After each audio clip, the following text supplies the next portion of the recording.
uma característica em comum em todos os clientes que têm procurado informações sobre a holding familiar conosco, né, que é a preocupação em relação ao inventário.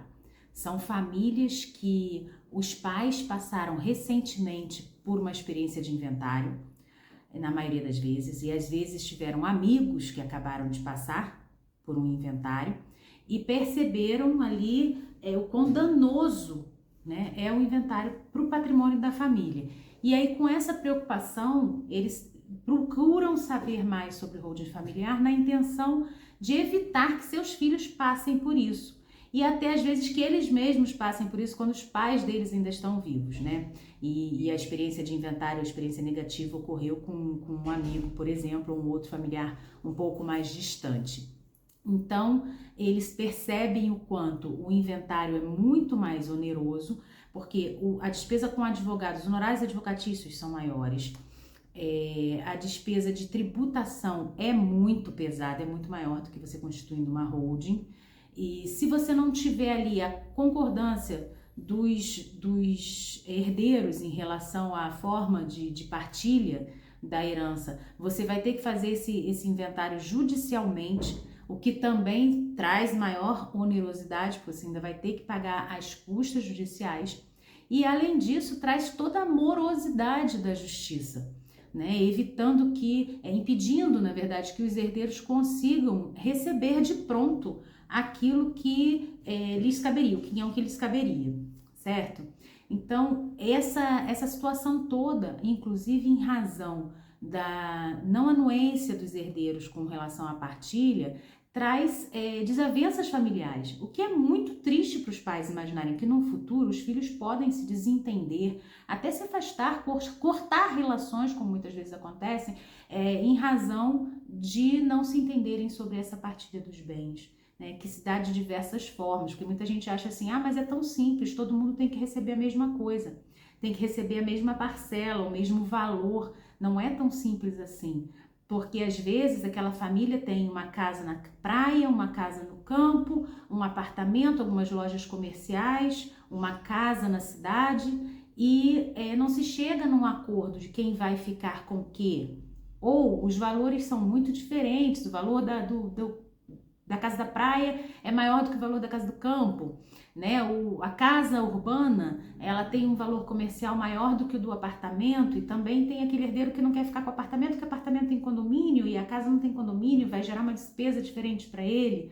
Quando não é isso, é a questão do valor atribuído aos bens, né? Às vezes os herdeiros, eles não concordam com o valor que está sendo atribuído aos bens no inventário e questionam isso. Tudo isso vai levando tempo, e enquanto leva tempo, a herança está ali travada, você não consegue botar a mão na parte que é sua e tocar a sua vida com aquilo ali, né? Então, os pais vendo isso acontecer, eles procuram a holding preocupados, hoje 100%, posso dizer, né, das famílias que nos procuram para fazer ou ter informação sobre a holding, querendo fazer a holding, tentando saber se aquilo realmente traz a solução que eles procuram, eles vêm preocupados em relação ao inventário. Quero evitar que meus filhos passem pelo inventário. A perda patrimonial que eu tive, ou que um amigo meu teve recentemente com o inventário, foi muito grande. Ou a desavença familiar que o inventário causou para mim ou para esse meu amigo foi muito grande. Eu não quero que meus filhos passem por isso.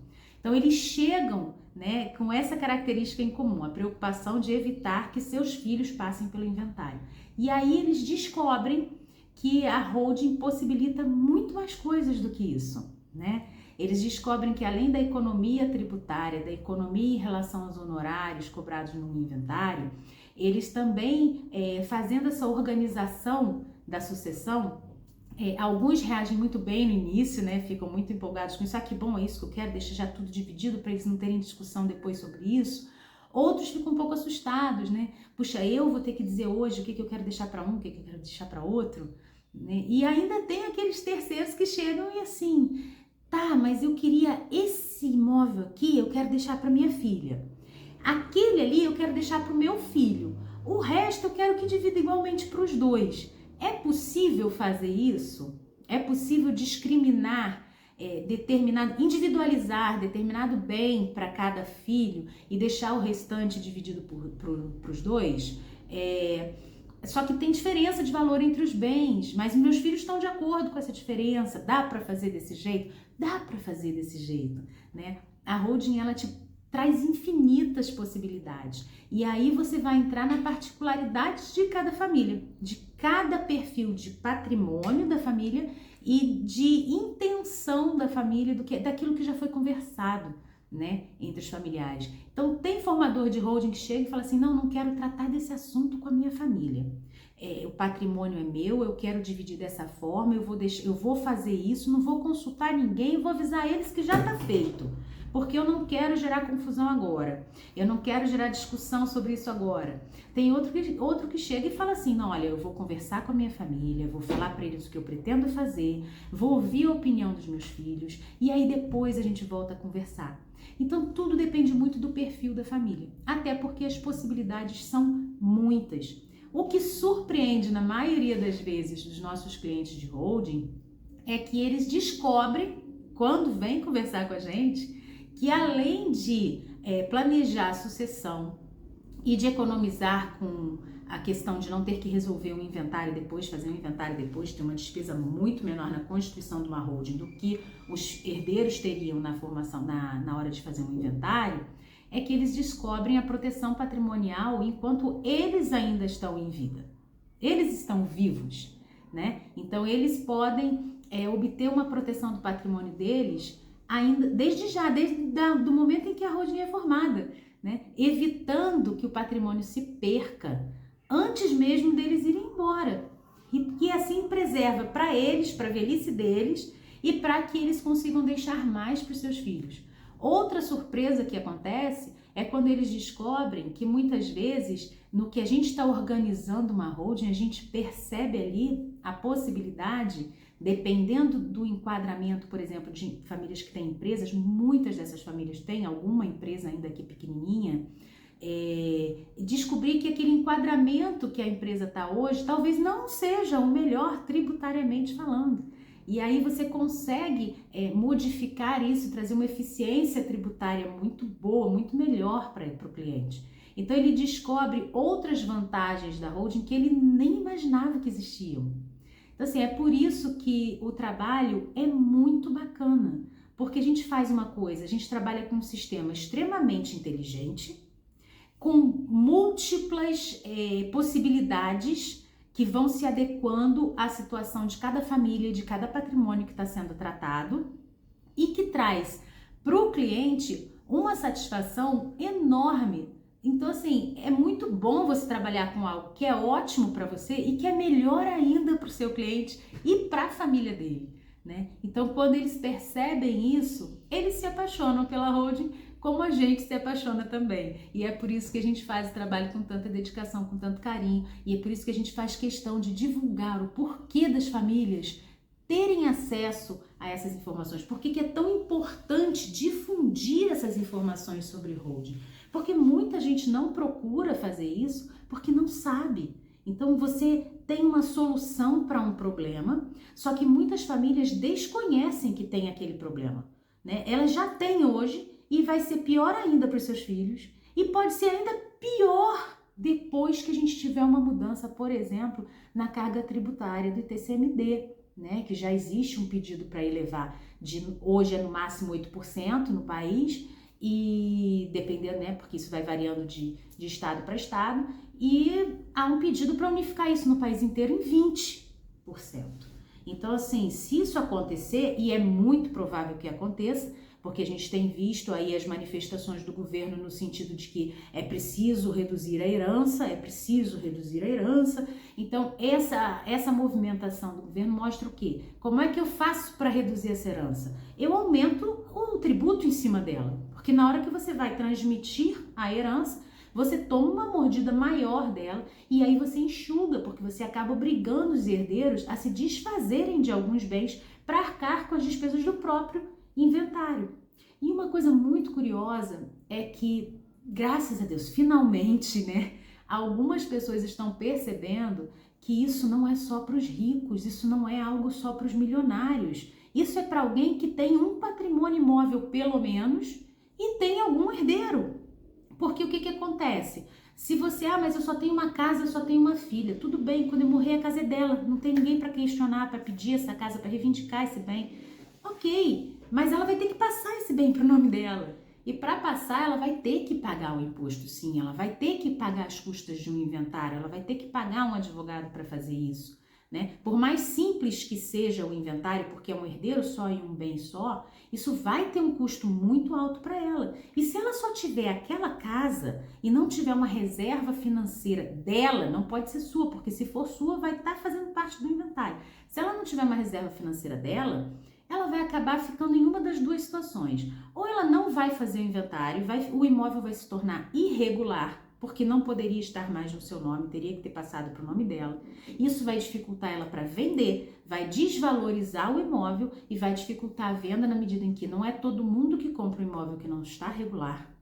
E também é mais difícil você encontrar um comprador para um imóvel que, por não estar regular, você não consegue financiar. Você tem que vender à vista, né? Então, ou ela vai ficar, o seu herdeiro vai ficar numa situação irregular, que vai ser um problema que ele vai, como se diz comumente, empurrando com a barriga, né, de geração para geração, porque depois os seus netos vão assumir aquilo ali um dia num estado irregular também. Ou ele vai acabar, esse herdeiro vai acabar tendo que se desfazer daquele bem e comprar um outro de menor valor, porque vai precisar do dinheiro para pagar o inventário. E se ele vai vender um bem que tem que ser inventariado, ele vai vender por um valor menor do que vale no mercado, né? Porque não é todo mundo que compra, e quem compra quer uma contrapartida pelo risco de estar comprando algo que ainda vai ser inventariado, né? E geralmente essa contrapartida vem aí numa depreciação do valor de 20% a 30%. Então o filho vai perder duas vezes, né? Vai perder porque vai pagar as custas de um inventário e vai perder porque vai ter que se desfazer do imóvel por um valor menor do que o valor de mercado.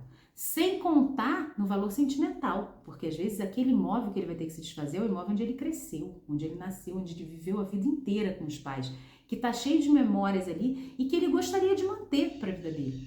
Então, assim, hoje a gente já tem um movimento, uma procura de pessoas que não tem um vasto patrimônio, tem um patrimônio simples, um patrimônio pequeno, mas que percebem o quão isso é importante para elas. E eu digo, muitas vezes é mais importante para quem tem pouco do que para quem tem muito. Porque se a pessoa é milionária, se a pessoa é bilionária, ela não gosta de jogar dinheiro fora, ninguém gosta de jogar dinheiro fora. Então eles fazem holding sim para não perder um dinheirão, né? Mas não vai deixar de ser milionário ou bilionário porque pagou um inventário caro. Mesmo assim, eles não pagam, eles fazem a holding para ter uma economia, né? Agora, se você não é milionário, se você não é bilionário, o seu padrão de vida vai cair quando você fizer um inventário dos seus pais. Então, assim, a forma de você evitar isso, e essa queda, ela vem geração após geração. Cada transmissão do bem, você toma aquela mesma mordida de novo, né, de honorários e de tributos. Então vai chegar uma hora que esse patrimônio acaba, porque não tem como manter, né? As mordidas vêm seguidamente e aquilo mingua. E é assim que pretendem reduzir a herança, né, dos nossos filhos. Então, assim, a holding vem como uma solução totalmente dentro da lei. É o que traz a grande segurança, né? Ela não é um jeitinho brasileiro para fazer a coisa, não. Ela é algo totalmente dentro da lei, feito com documentação toda pública, com tudo informado para a Receita Federal. Então, assim, ela não vem com o objetivo de fraudar nada, de fazer nada ilícito, pelo contrário. Ela busca caminhos legais, totalmente autorizados dentro do ordenamento jurídico, para que você faça a transmissão do seu patrimônio e a proteção do seu patrimônio enquanto você ainda está vivo e para os seus herdeiros depois que você partir, de uma forma legal, né? Trazendo uma eficiência tributária muito boa. E é muito importante que essa informação circule, então é por isso que eu peço, se você gostou desse vídeo, se você acha que ele traz informação útil para as famílias, que compartilhe, que curta e compartilhe, para que mais pessoas possam saber que essa perda patrimonial enorme do inventário pode ser evitada. E até que eles saibam que isso vai acontecer. Se eles não evitarem, eles vão ter essa perda enorme. Porque muitas famílias ainda não passaram pela experiência de um inventário. Não sabem o tamanho do custo. todo mundo tem ideia de que inventário é caro porque já ouviu falar isso, mas poucas pessoas já experimentaram passar por um inventário e sentiram realmente no bolso o peso de pagar um inventário. Então é importante conscientizar as pessoas em relação a isso e é por isso que a gente faz esses vídeos informando sobre a situação.